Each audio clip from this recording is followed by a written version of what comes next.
Hey everybody, JCB here at The Awesomeness, and you're watching The Awesomeness YouTube channel.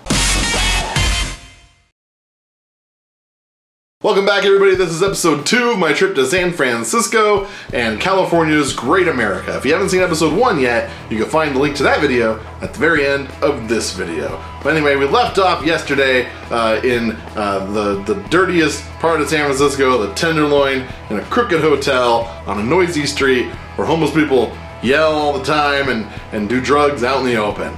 So now the recap's out of the way, let's jump right into day 2. So when we first got into our room, I was concerned that there was no AC, but when we first got here at 2 o'clock, it was really hot in here, which is why I was concerned. But San Francisco in general is kind of cold almost, like it's been 60. So all we had to do was open the window a little bit and a nice cool air came in. It was actually pretty nice. The only problem is because we're in such a lower end part of town, the street below us, which we're right on top of, is very noisy. And there's people screaming about free hot dogs, and there's people revving their motorcycles as they drive by, and so you kind of have to keep the window closed in order to get any sleep. And they gave us a fan, so that's nice.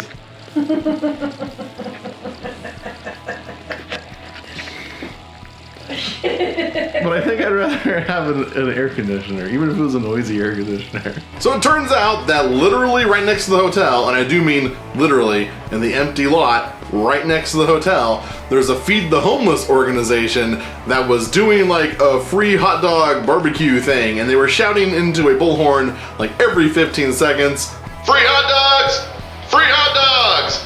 at all hours of the night and all throughout the day. So the first thing we did on day 2 was make our way down to the wharf and walk past all the piers, seeking out a breakfast place I had read good things about on Yelp. As you can see, even down here in the touristy part of town, the sidewalks are covered in grime and the stench of human pee still fills the air. There's a big sign for a spice shop. The place we went for breakfast was called 8 a.m., which is probably the best breakfast we had in San Francisco. I highly recommend it. On the way back to the wharf, we came across this sock shop. My wife is a huge fan of all things socks. She loves them, absolutely obsessed with socks. So of course we had to stop in. Meow? Next we stopped at a sugar store where they had a cool Stranger Things section.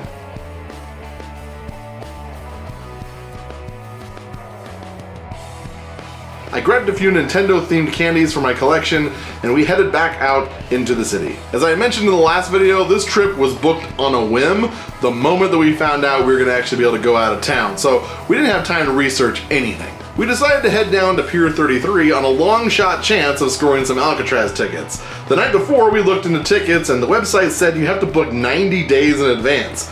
But apparently people cancel all the time at the last minute, and if you check at the pier, there might be tickets available. Of course, there weren't any. But we got to see this cool model of the island, so that was neat. So we do plan on going back to San Francisco at some point, like maybe this upcoming spring break, simply because we really wanted to do the Alcatraz tour. So we're thinking maybe like a single night stay in San Francisco, so like we would show up like late morning and go straight to the pier and do the Alcatraz tour, which we will have booked 90 days in advance, and then like see some shops and like walk the pier and maybe have lunch. We could bring our daughter this time, and then we just like Uber from the airport to the wharf, and then from the wharf to like an Airbnb or maybe a nice hotel that we can stay for that one night, and then maybe we could do some more stuff the next day, all via Uber, so I don't have to drive those crazy streets, and then go back to the airport and leave and come back home and just kind of make a weekend out of it. We just really want to see the Alcatraz tour and all that fun stuff, and we're kind of bummed out we didn't get to on this trip. Next, we headed to Madame Tussauds Wax Museum. This isn't a wax figure. Mark Zuckerberg just sits here all day because he's weird like that. I had never been to one of these Madame Tussauds wax museums before, but my wife had been to the one in Las Vegas a couple years back, and she said it was really neat, so we decided to give it a try. Some of the wax figures made us kind of sad, like this one of the late and great Robin Williams. Overall though, the place was a lot of fun and had a lot more interactive elements than I was expecting. We also took the San Francisco Dungeon tour, but we weren't allowed to bring in any cameras, so all of the footage you're about to see is from the San Francisco Dungeon tour's official YouTube channel. Basically, the San Francisco Dungeon tour is kind of a silly retelling of San Francisco's darker years during the gold rush, when gangs and thieves roamed the streets. The court system was corrupt, and barmaids would drug patrons and sell them off to the Navy in an arrangement designed to replace soldiers who had jumped ship to mine for gold. There's a mirror maze, a few seats that buzz and poke you as the actors and actresses tell their story, a shadow puppet show, and a pretty decent Alcatraz ghost story segment. But the best part is at the end when out of nowhere, you board a drop ride as the grand finale. It's nowhere near the size of like Drop of Doom at Magic Mountain, and it's more in line with one you'd find at a county fair, but it's still a nice, unexpected surprise at the end of an already fun experience. On our way back to the wharf, we came across a Spider-Man street performer climbing on traffic lights. We then drove across town to our next fun activity, one my wife found out about the night before and we immediately booked tickets to. I am of course talking about the Museum of Ice Cream. We got there a little early and decided to kill time in their gift shop. But before long, it was time for our tour. The hostesses were all really nice and friendly, and they had a great energy. And by the way, you enter via a pink tube slide, so yeah.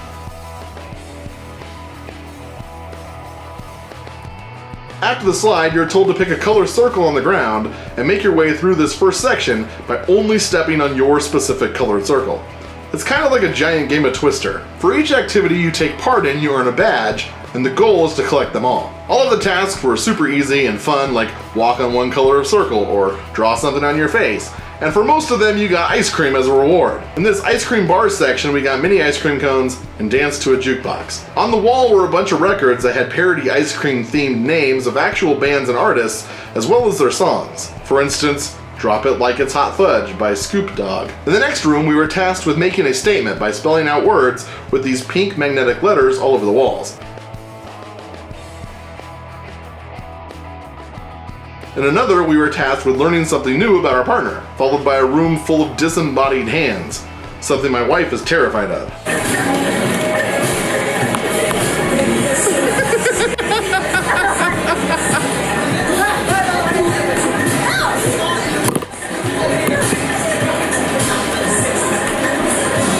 Next, we were tasked with making a customized bracelet using colored beads and letters of the alphabet. My wife made one for our daughter, and I made one for my wife. All of the ice cream awards were delicious, and the whole thing was just a ton of fun. Next up, we got to ride on an animal cookie, which was a lot of fun and really weird. We are in a litter room right now.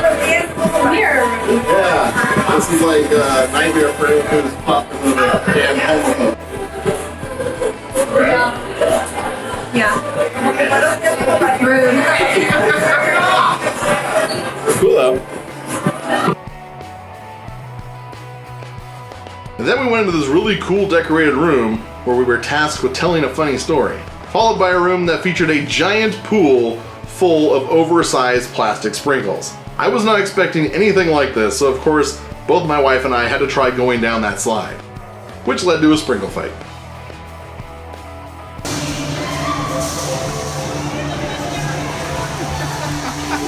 Next, we decided to drive down the famous Lombard Street, which is the crookedest street in America. If you come to Lombard Street, don't stand in the street. Cars go down the street. It says keep off the walls and roadways. There's actual signs. What are you doing in the street, lady? Getting a picture because she's fucking cute. Gotta do my gram.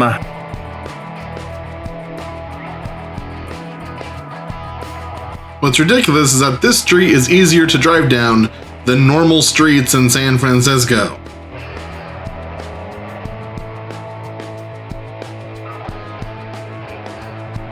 I suggest hitting Lombard Street in the late afternoon like we did, as it looked pretty packed in the morning. We drove past the Painted Ladies, but since there was no parking within walking distance, we didn't get out and take a closer look. We also drove by the famous Full House, but again, there was no parking anywhere near it, so we really didn't get a good look. I think if we go back to see Alcatraz, we'll just take an Uber over to these houses so we can take pictures and stuff, and then Uber back. Next, we went to Pier 39 to do some more sightseeing, and decided to try out this 7D ride experience thing. We decided to do the zombie experience and had to kill about 20 minutes. We stood and watched this lady make some fudge for a few minutes, bought our yearly vacation Christmas ornament from a year-round Christmas store, watched the sunset over the ocean, and then headed back for our 8:30 zombie 7D experience thing. You sit in a theater of seats that are like D-Box on steroids while wearing 3D glasses, and you have to shoot zombies on a big screen while wind, smoke, and lighting effects go off all around you. Afterward, we grabbed dinner at a place right there on the pier called Wipeout Bar and Grill, which was pretty good. And then we walked back to our car, drove back to the hotel, paid another $35 for overnight parking, and called it a night. And once again, we've got to be close to that 10-minute mark, and this is the perfect place to end part 2. So I'm going to go ahead and call it quits right here. Make sure you turn in for part 3. That's the day that we actually went to Santa Clara and California's Great American, rode all kinds of rides and had a great time. So be sure to check that out. If you enjoyed this video, be sure to like, comment, and subscribe, so I release new videos every day for the next 17 days. So until next time, keep being awesome. I decided to test if the floor was actually slanted by seeing if my wedding band would roll on the floor without any kind of push. Needless to say, this was concerning, especially when the Tenderloin is known as the flat part of San Francisco. The hotel isn't slanted, the street isn't slanted, just the floor in our room was slanted. Out of curiosity, I decided to break out my bubble level app on my phone.